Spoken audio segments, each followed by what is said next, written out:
La palabra el edil Jorge Sartori. Gracias, presidenta. Bueno, saludo el tema que trae hoy a sala la edila Sofía Espillar, que recuerda los trágicos hechos ocurridos en ese año 68, un año que podemos decir que marca un antes y un después en la historia de nuestro país. En la vida política, económica y social.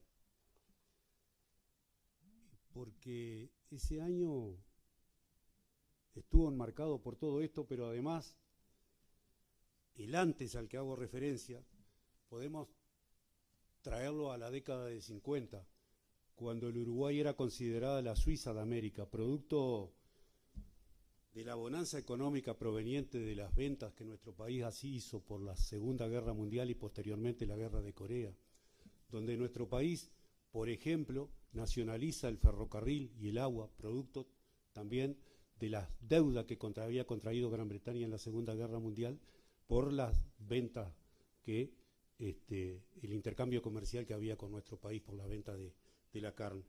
Ese Uruguay ballista que lleva adelante una política de sustitución de importaciones que trae como consecuencia el florecimiento de fábricas e industrias en nuestro país y que también lleva a que numerosos trabajadores y obreros, como nunca había habido en la historia de nuestro país, esa bonanza evidentemente que se llamó por aquellos años un proyecto democrático industrializador llevado adelante, insisto, por el vallismo, profundizó esa idea de nación y además pudo acercar a la enseñanza pública y a la mejora de la seguridad social al grueso de la población.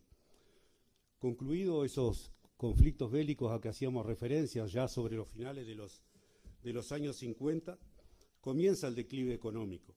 Y con ello se va a instalar una crisis permanente que en el plano político lleva a un cambio de gobierno. Y ese cambio de gobierno hace que en el año 58 acceda el Partido Nacional después de 93 años de predominio del Partido Colorado.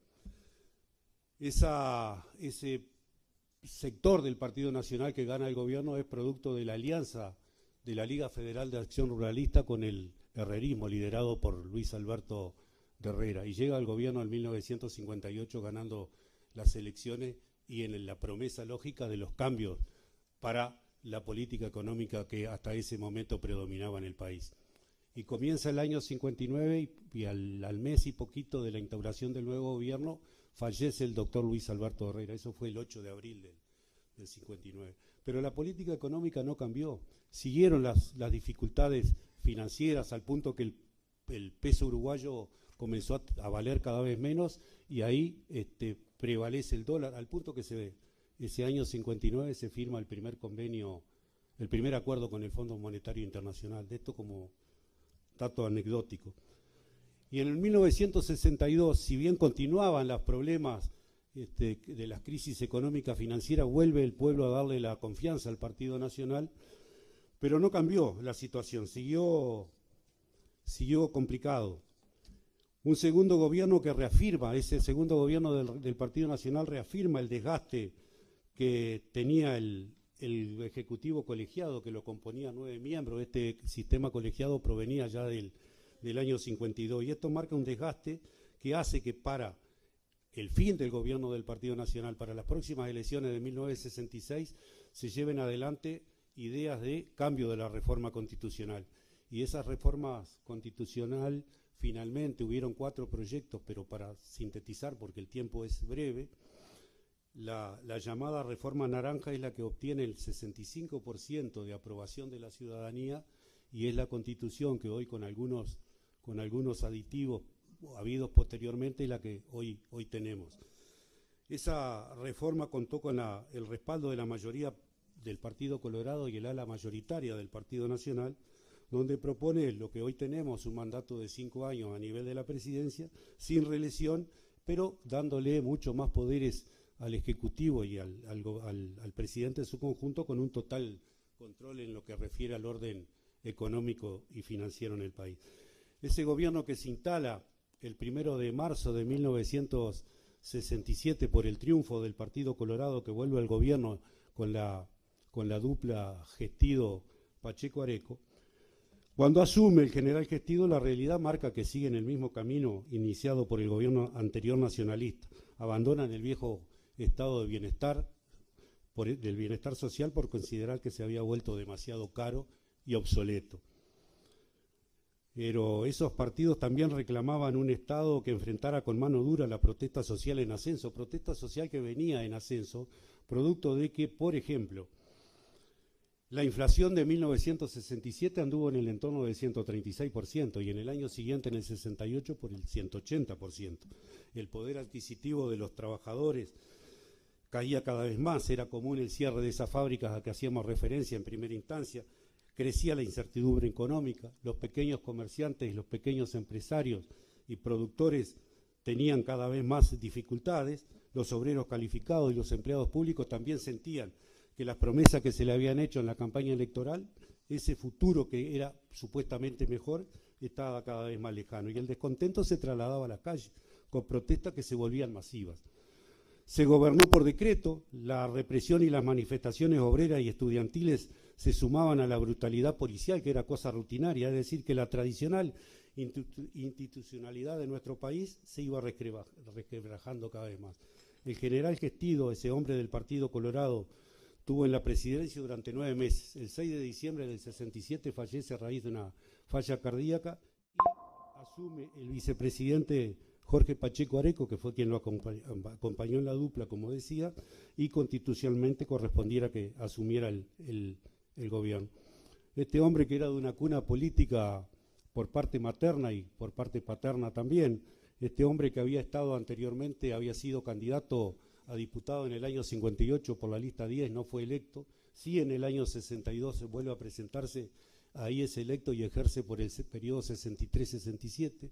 Había estado en la presidencia del diario El Día en el periodo 61-65 al fallecimiento del tío Rafael Valle Pacheco. Es decir, que esta figura del Partido Colorado, que no tenía un nombre realmente tan conocido, pasa a la primera línea de acción, no solamente del Partido Colorado, sino del país en su conjunto.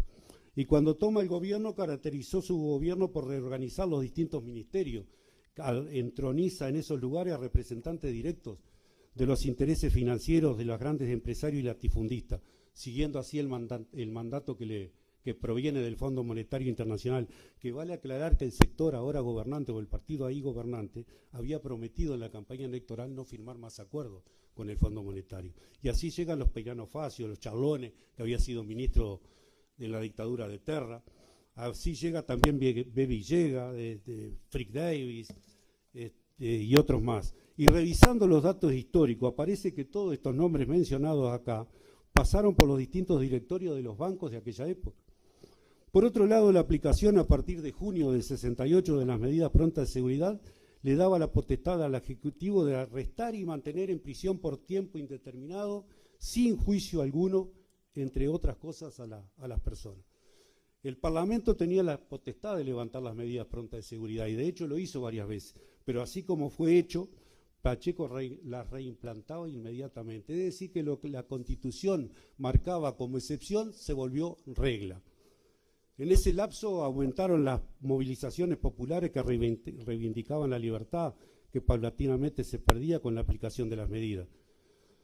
A fines de mayo del 68 hay otro aumento del boleto que provoca nuevas y masivas movilizaciones de los estudiantes en reclamo por mantener el precio, que ya de por sí era caro, y esto pone aún más restricciones a la educación. Hay una movilización de estudiantes de la UTU por 18 de julio, en los primeros días de junio, donde hubo una represión brutal, masiva de la policía, que tenía la orden de abrir fuego al cuerpo de los manifestantes en aquellos momentos, orden del Ministerio del Interior. En los meses siguientes las manifestaciones seguirían. La policía, con la violencia, instalaba una atmósfera de estado de sitio, que finaliza con lo acontecido el 14 de agosto, digamos, esta primera etapa, pero esto sigue posteriormente. Ese antes al que hacíamos referencia al comienzo de la intervención está descrito sintéticamente por una cuestión de tiempo. Y desemboca en esto, y todos los hechos luctuosos que aquí ya se describieron. Y el después es todo lo que nos lleva a que en 1973 nos impongan los 12 años largos que tuvimos de dictadura de neto corte fascista. Esto es lo que tenía que decir, señora presidenta. Muchas gracias. Gracias, edil.